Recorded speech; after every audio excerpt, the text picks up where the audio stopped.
Alors, juste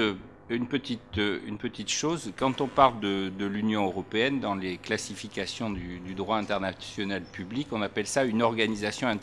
internationale régionale. Ce qui veut dire que le droit a et finalement, même si c'est assez rigide, c'est une science aussi très relative. Mais enfin bon, quand même, le local, de manière très simple, du point de vue du droit public, en réalité, c'est les collectivités territoriales, les collectivités intra-étatiques, comme disent les Suisses, qui sont prudents et qui ne disent pas collectivité infra-étatique, pour pas qu'il y ait d'ambiguïté. Donc moi, je vais essentiellement vous parler du local et de l'Union européenne, mais en réalité, essentiellement pour vous parler de l'État et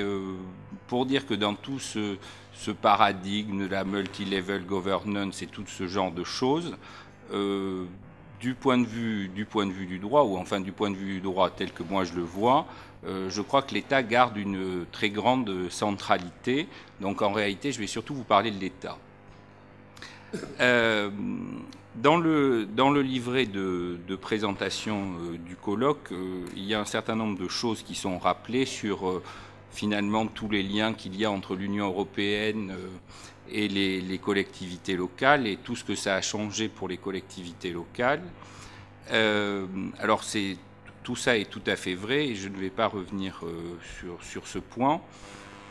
Ce que je voudrais rappeler, bien que je n'ai pas de pratique des collectivités locales ou que de manière très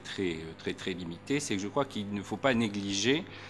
que pour les collectivités locales, l'Union européenne, ce n'est pas quelque chose de, comme on le présente souvent dans le discours politique, une formidable opportunité qui permet de dépasser l'État, blablabli, blablabla, mais c'est d'abord une contrainte et une très importante contrainte. Je pourrais multiplier les exemples, mais par exemple, si on parle de services publics locaux, assurément, le droit de l'Union européenne, et notamment le droit de la concurrence, c'est véritablement une contrainte très importante pour les acteurs locaux, et je ne suis pas sûr qu'ils se réjouissent profondément du droit de l'Union européenne, qui est très contraignant sur le plan des marchés publics, de la passation des délégations de services publics, de la compensation du financement des services publics, etc., etc., etc. On pourrait multiplier les exemples sur le terrain du droit de la fonction publique, du droit de l'environnement, mais ce n'est pas sur ça que je veux insister, mais je crois quand même qu'il faut bien l'avoir à l'esprit. Alors, pour vous parler de la centralité de l'État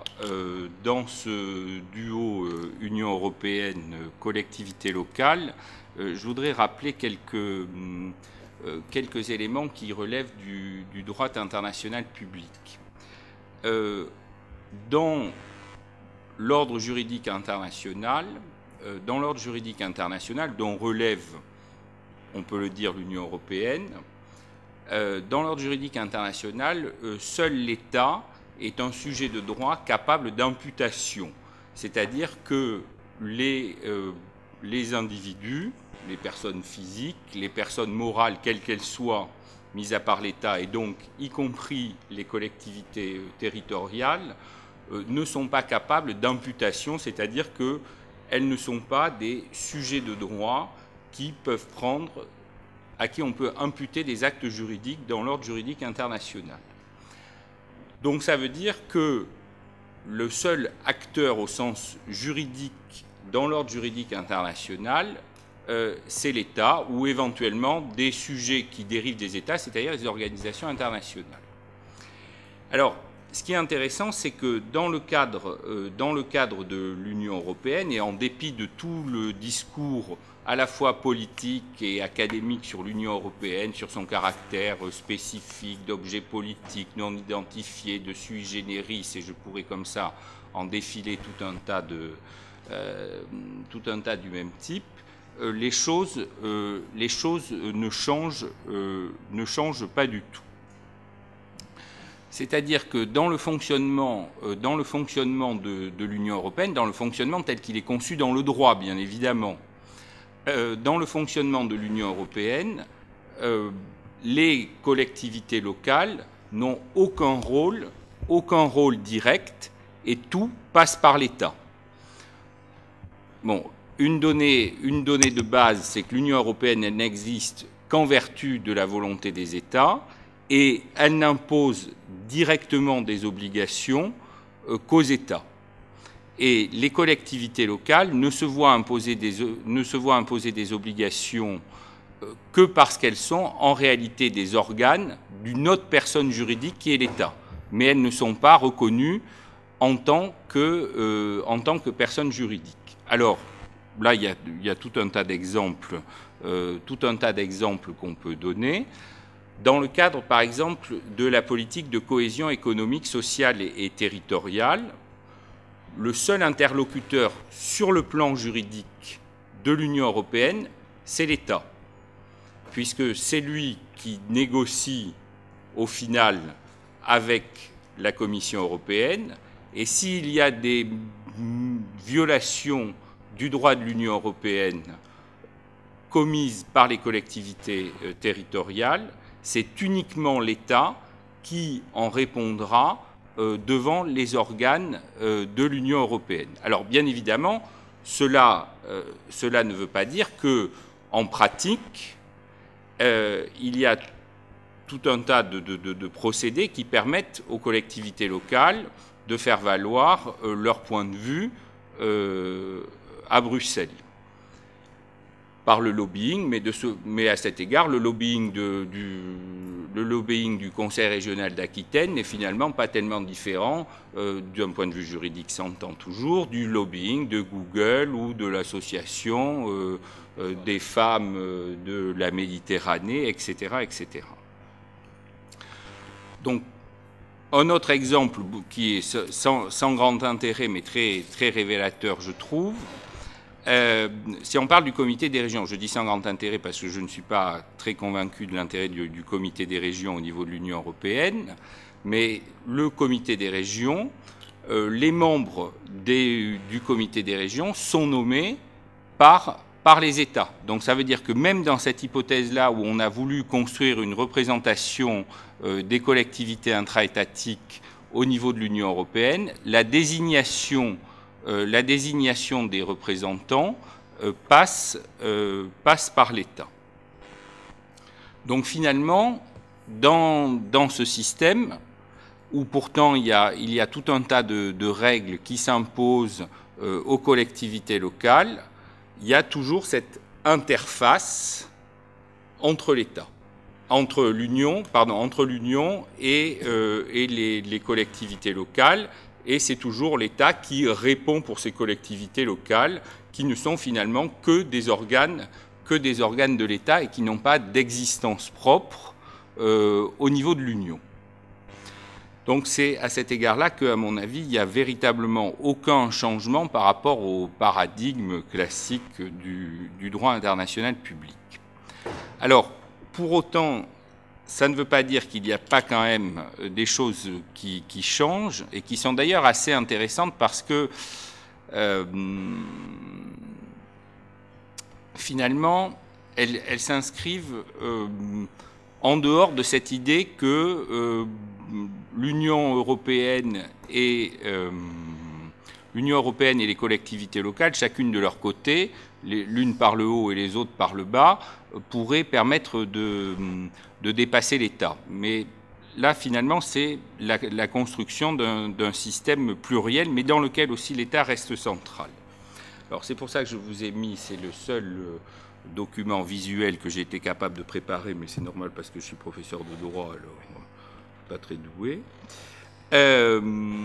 C'est la prise en compte au niveau de l'Union européenne de la structure territoriale des États. Alors, la prise en compte de la structure territoriale des États, on la trouve à la fois en amont, au moment de la fabrication, de la production normative, et on la trouve en aval au moment de son application, de sa mise en œuvre. Alors, au moment de l'élaboration de la norme, c'est le rôle du principe de subsidiarité tel qu'il est énoncé à l'article 5, paragraphe 3 du traité sur l'Union européenne. Bon, le principe de subsidiarité, qui là aussi est une espèce de truc que l'on met à toutes les sauces, tout est subsidiaire, enfin bon, le principe de subsidiarité, dans le cadre de l'article 5, paragraphe 3 du traité sur l'Union européenne, il a un sens tout à fait précis. C'est un principe d'allocation des compétences partagées de l'Union. C'est-à-dire que la plupart des compétences de l'Union européenne sont des compétences partagées avec les États. L'Union européenne n'a que très peu de compétences exclusives qui privent totalement les États de leurs compétences, et la plupart des compétences de l'Union sont des compétences qu'elle partage avec les États. Donc au moment de légiférer, et c'est ça le test de subsidiarité que doit remplir le législateur de l'Union européenne, l'Union doit démontrer qu'elle est capable d'être plus efficace que le niveau étatique. Alors, la grande innovation, me semble-t-il, du traité de Lisbonne, c'est que ce test de subsidiarité ne se fait pas uniquement entre le niveau de l'Union et le niveau étatique, mais il se fait entre le niveau de l'Union, le niveau étatique et le niveau local. Mais vous voyez que dans la rédaction de cet article, le niveau local est conçu non pas comme un niveau autonome, mais comme un niveau à l'intérieur des États, puisqu'ils ne peuvent être atteints de manière suffisante par les États membres, tant au niveau central qu'au niveau régional et local. Donc ce n'est pas tant au niveau des États membres qu'au niveau des collectivités intra-étatiques, mais c'est au niveau des États, et on prend dans l'État le niveau central et le niveau local. Donc vous voyez, ce que je trouve particulièrement intéressant dans cela, c'est que on dépasse ce que j'ai essayé de présenter tout à l'heure, c'est-à-dire cette idée de centralité de l'État, mais en même temps, elle ne disparaît pas. Et c'est ça, je pense, la spécificité de ce qu'on pourrait appeler le droit public européen, ou la multi-level governance dans sa déclinaison juridique. Alors, bien évidemment, sur le plan plus opérationnel, ce dont il faut bien avoir conscience, c'est que ça, c'est particulièrement intéressant, ou du moins important, pour les États fédéraux.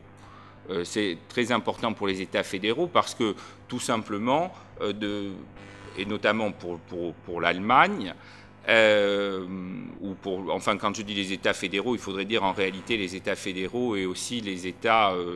régionaux type Espagne ou Italie, parce qu'en réalité, ce qui se passe, c'est que dans la mesure où, au niveau du législateur de l'Union, on a le Parlement européen, ok, mais le Conseil de l'Union, et le Conseil de l'Union, c'est les exécutifs nationaux, donc c'est le pouvoir national, et ce dont se sont aperçus très vite les Länder allemands, c'est que finalement l'Union européenne est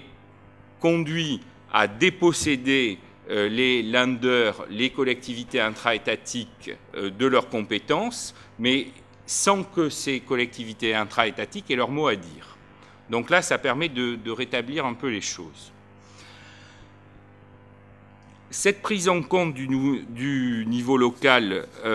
dans l'Union européenne, on l'observe aussi, et c'est peut-être encore plus intéressant,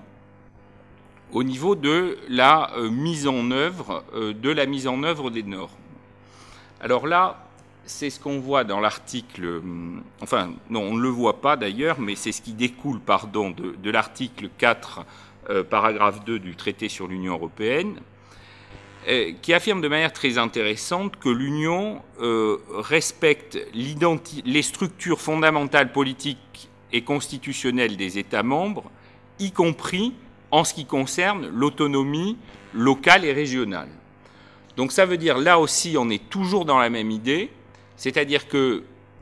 les États ont aussi un droit subjectif au respect de leur identité par l'Union, que les collectivités locales font partie de l'identité constitutionnelle des États, de l'identité, enfin pas l'identité, enfin l'identité constitutionnelle et nationale, ce n'est pas tout à fait la même chose, mais on va faire comme si c'était la même chose.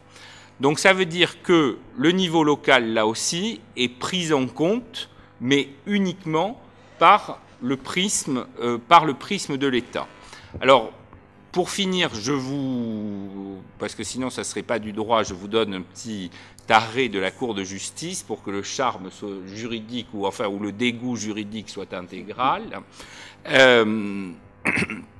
Là, le traité, depuis les origines d'ailleurs, depuis 1957, prohibe les aides d'État.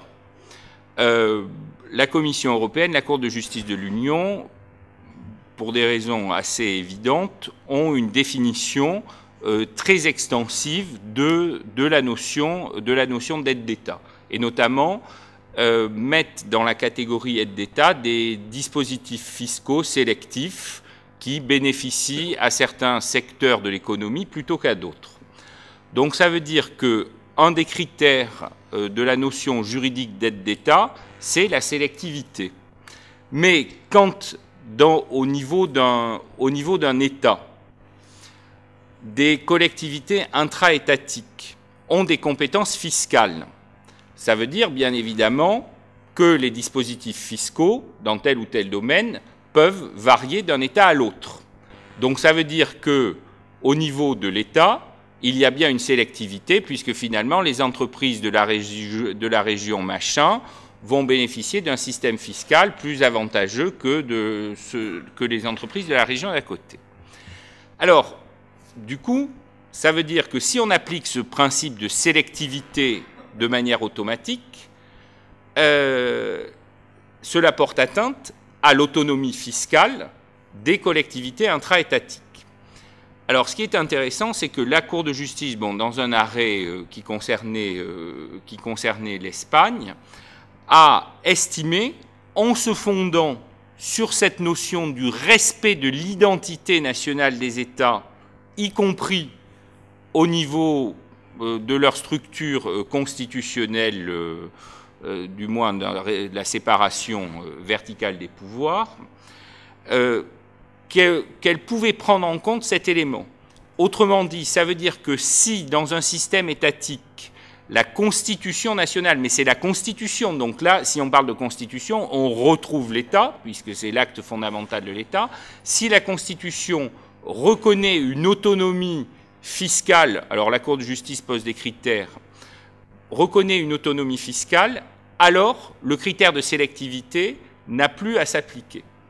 Donc là, ça veut dire, du coup, qu'on prend en compte la spécificité locale, mais en réalité, plus que la spécificité locale, ce dont on prend en compte dans l'application de la norme de l'Union, c'est la variabilité des structures constitutionnelles en termes d'organisation territoriale entre les États membres. Donc, qu'est-ce que ça veut dire? Et je me tais. Qu'est-ce que ça veut dire? Ça veut dire qu'on a d'une part, on n'a pas une espèce de révolution où, à côté des États, l'Union aurait les collectivités territoriales comme interlocuteurs à part égale. On n'est véritablement pas, mais pas du tout, dans ce schéma-là. Donc on est vraiment loin du mythe gnangnan de l'Europe des régions et de ce genre de baliverne. En revanche, on est dans un système où, effectivement, on a ces trois couches de décisions politiques qui sont aménagées par ce qu'on pourrait appeler une constitution européenne composite, mais dans laquelle l'État joue un rôle central et dans lequel, finalement, l'Union ne peut pas porter atteinte à l'autonomie locale telle qu'elle est conçue dans les États. Et je pense que c'est ça qui fait le caractère particulièrement novateur particulièrement novateur de l'Union européenne. Et pour aller un peu déjà sur la question, c'est-à-dire que l'Union européenne ne se construit pas comme la métaphore d'un État qui petit à petit grignoterait tout, mais en réalité, on est dans un système radicalement différent. C'est-à-dire que finalement, le paradoxe, c'est que cette permanence de l'État comme structure, la France, l'Allemagne, etc., c'est la disparition de l'État comme concept fondamental de la philosophie politique ou du droit, peu importe, constitutionnel, c'est-à-dire conçu sur le paradigme de la souveraineté. Voilà, merci de ta tolérance. Bien, merci.